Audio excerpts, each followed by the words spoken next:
Welcome back, everyone. In today's video, we're going to clear up one of the biggest misconceptions many smartphone users have. Can you install APK files on the iPhone 17? A lot of people moving from Android to iPhone wonder if they can download an APK from a website and install it the same way they used to on their Android devices. The short and simple answer is no, but understanding why gives a much clearer picture of how Apple's ecosystem works.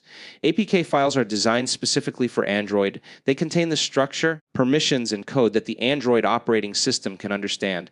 This format is completely incompatible with iOS, which powers the iPhone 17. Apple uses a completely different app format called IPA. These two systems use different programming frameworks, different security layers, and different installation methods.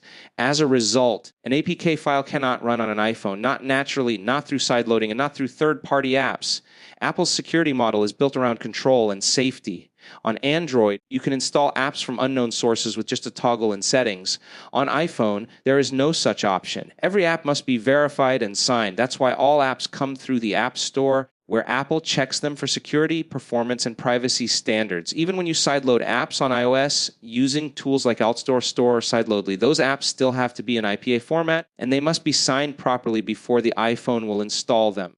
Sometimes you might see websites claiming that APK files can be installed on iPhone through special emulators, converters, or browser installers. These are misleading and often unsafe. There is no Apple-approved method or legitimate software that allows APKs to run on iOS. Emulating Android inside an iPhone is not supported, and attempts to do so can put your device at risk, expose your data, or even lead to malware infections. If you want to use an app that exists only in APK form, the only real solution is to check whether the developer offers an iOS version in the App Store. If the app is not available for iPhone, then it simply cannot be installed. This is one of the major differences between the Apple and Android ecosystems. Each platform has its own app format and rules. In summary, APK files cannot be installed on the iPhone 17 or on any iPhone model because they are designed for Android's architecture. iPhones only accept IPA files, and even those require signing and verification. Understanding this difference saves you from fake downloads, harmful websites, and unnecessary frustration. If you want an app on your iPhone, always look for its official version in the App Store.